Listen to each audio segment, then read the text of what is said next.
Greetings, it's week 4. This is your Thursday video, and we're going to continue on with another ancient civilization. You've got your cootie catcher in front of you. Listen to my stories about ancient China and be thinking about what you want to write down for the curse, the bad thing, the bad fortune that could happen to you if you go back to ancient China, or be listening for something good, a good fortune that could happen to you.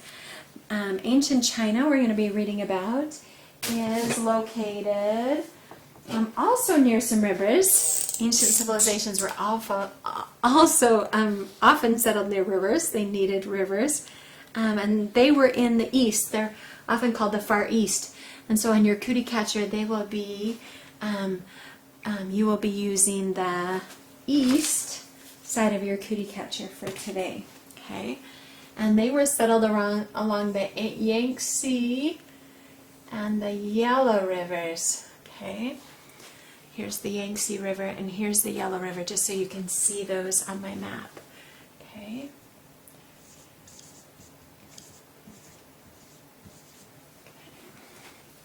All right, here we go.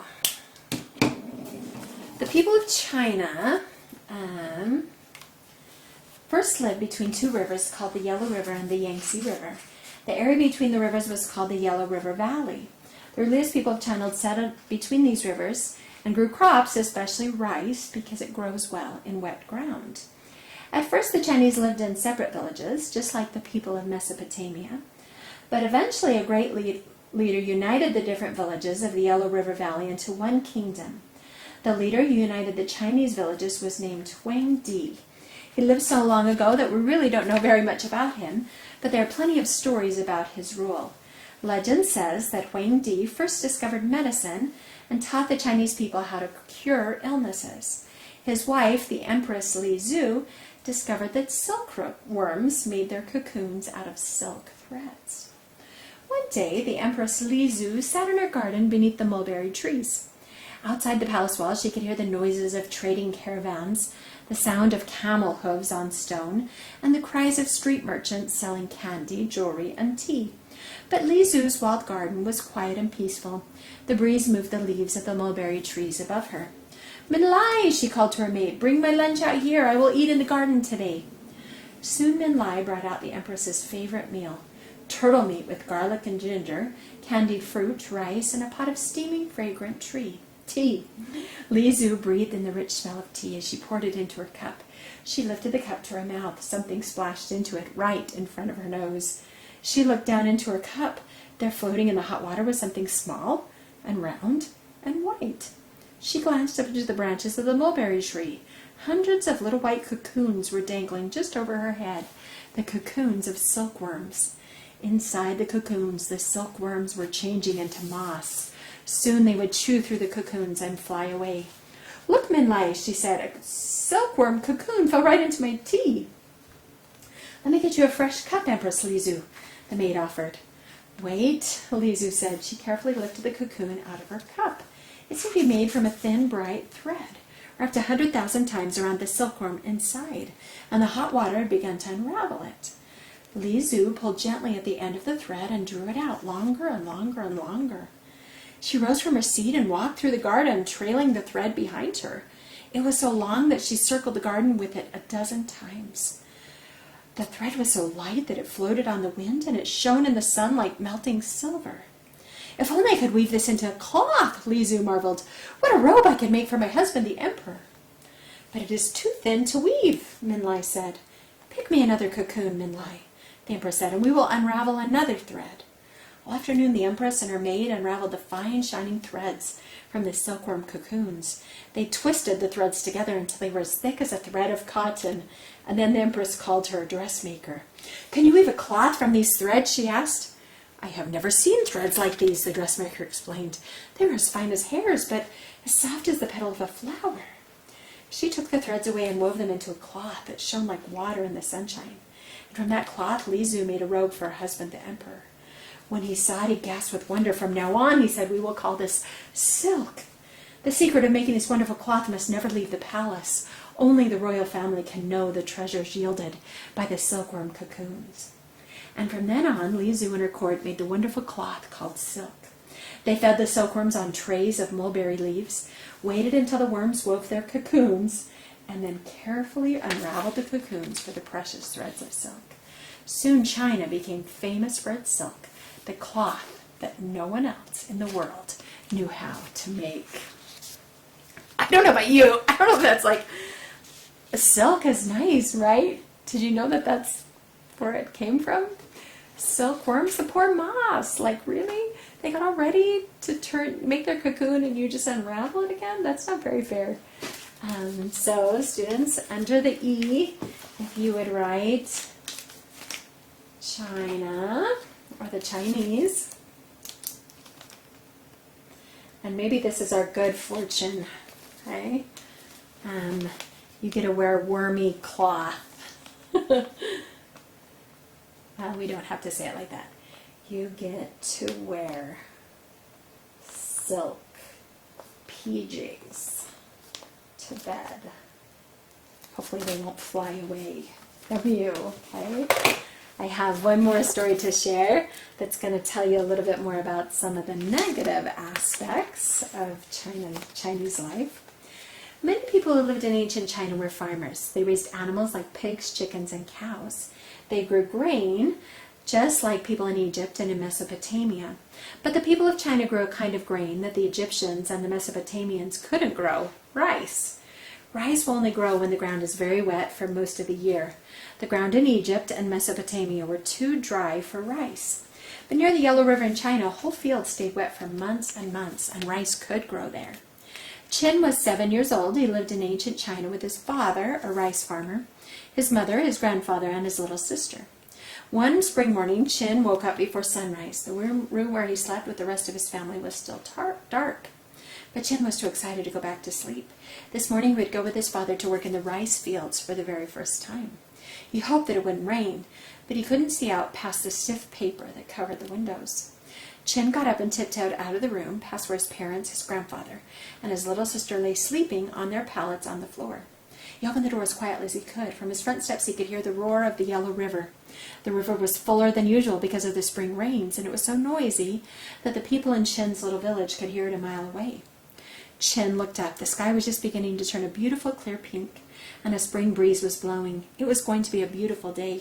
He could hear the pigs rooting and grunting behind the house, and the chickens scratching around the edges of their pen.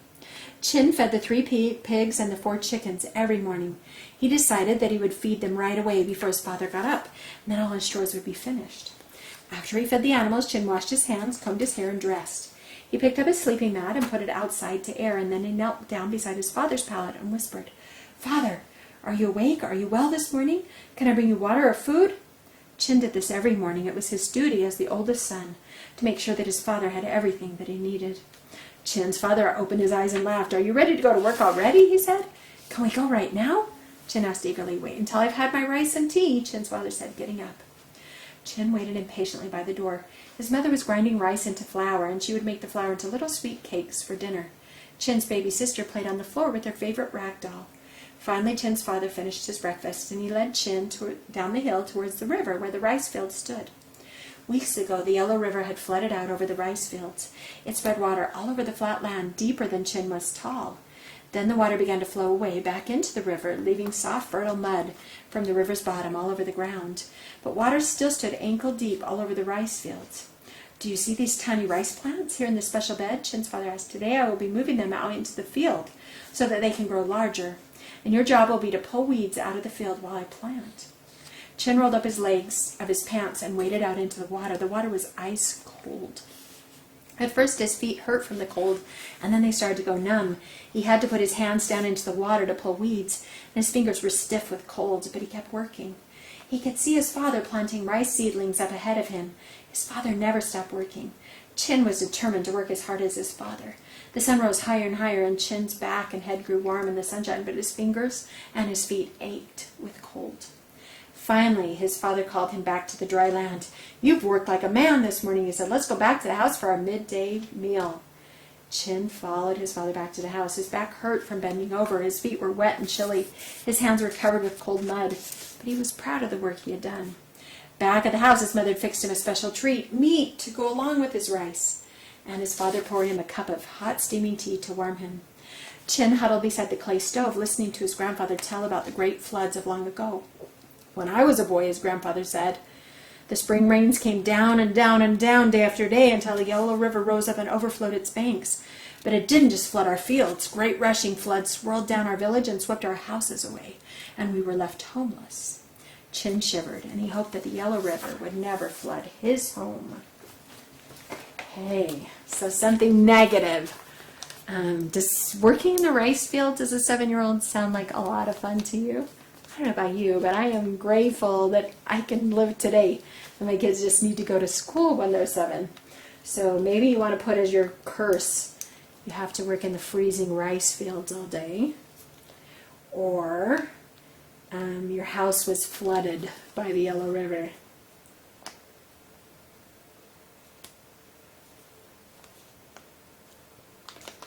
And I know, boys, you're thinking something inappropriate with Yellow River. It's not called the Yellow River because of that, okay? It's not like yellow snow, no. You have to work in the freezing rice fields all day. That's a pretty bad curse. You can eat nothing but rice, like they have rice for breakfast, lunch, and dinner. Seriously, yuck. Makes rice into sweet rice cakes. I like rice fine, but it's not every meal. So decide what your curse might be, students. We'll learn more about samurai warriors and stuff as we get further into our study. So you can't write anything cool about shoguns or samurai warriors for your curse this time. Just do something related to the river or the rice fields, if you would. Okay, that's the end of our history studies, but please hang on to your cootie catcher because we've got more civilizations we're going to be adding to this next week, and then it'll be ready to play and teach your family about what you have learned. I want to share with you a fun picture book that's related to punctuation that will illustrate how you can actually even tell a whole story with really nothing but a word or two and changing punctuation marks. So let's take a look at that story, and then I'll come back with a spelling, quick spelling game for you. Well, for me, you don't like them. Okay. Yo, yo, yes, is the title of the book. Yo, with an exclamation point. Yes, question mark. Hey, who? You. Me? Yes, you. Oh. It's so simple how a question mark, an exclamation point, or a comma, or a period help you know how to read this in a way that makes sense. What's up? Not much. Why? No fun. Oh? No friends. Oh! Yes. Look! Me! This is so cute. I just love this story. You? Yes! Me! You?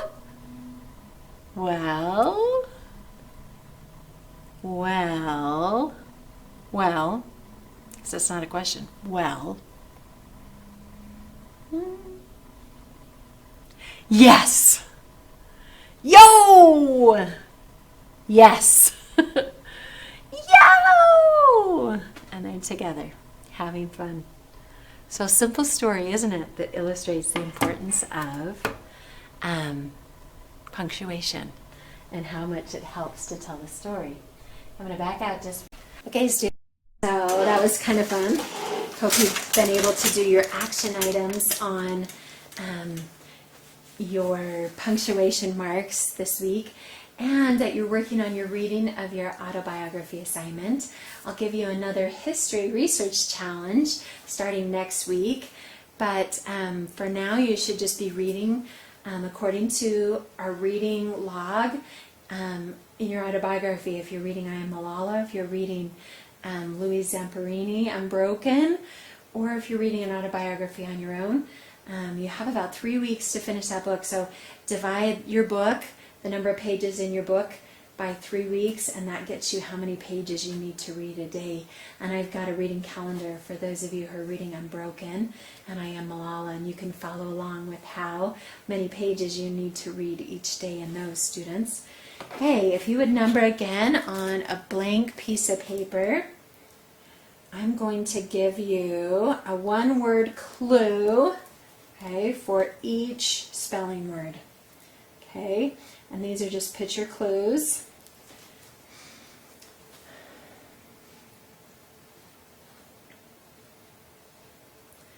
Okay, I want you to listen carefully.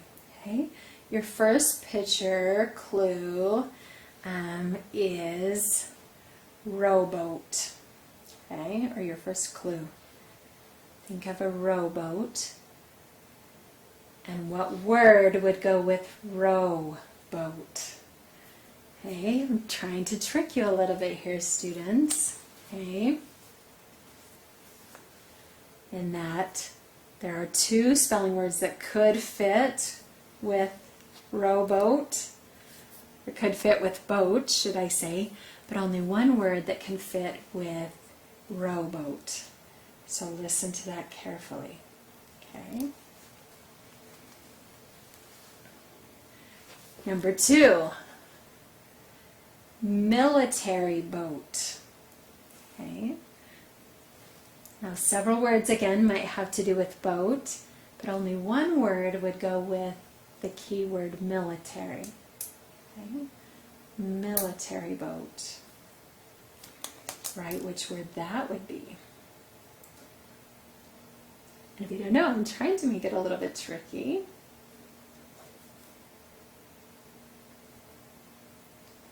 Okay, your final one is a wind-powered boat. Wind-powered boat. What spelling word would go with that? A wind-powered boat.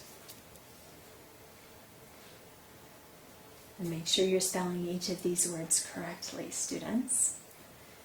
Okay.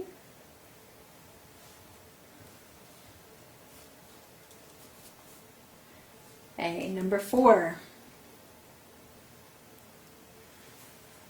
And the word, okay, that I want you to write down now is the opposite of a motorboat. Okay? Think about a motorboat, and this sound is the opposite of a motorboat. Okay? It's a word used to describe a sound that is the opposite of a motorboat. Okay? I hope these aren't too tricky, students. I hope you know kind of what I'm thinking about. Okay. And let's see, our last boat-related word has to do with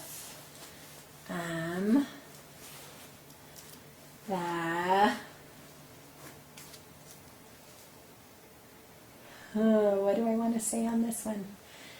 Number 5 is the fasteners in the sail. Okay?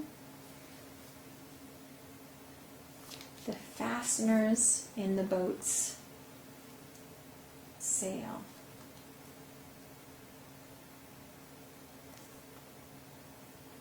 What are those called? All right, students, there's your spelling mystery for today. My crazy clues, and we'll catch you next in homeroom and in your team meetings for today. Continue reading, students.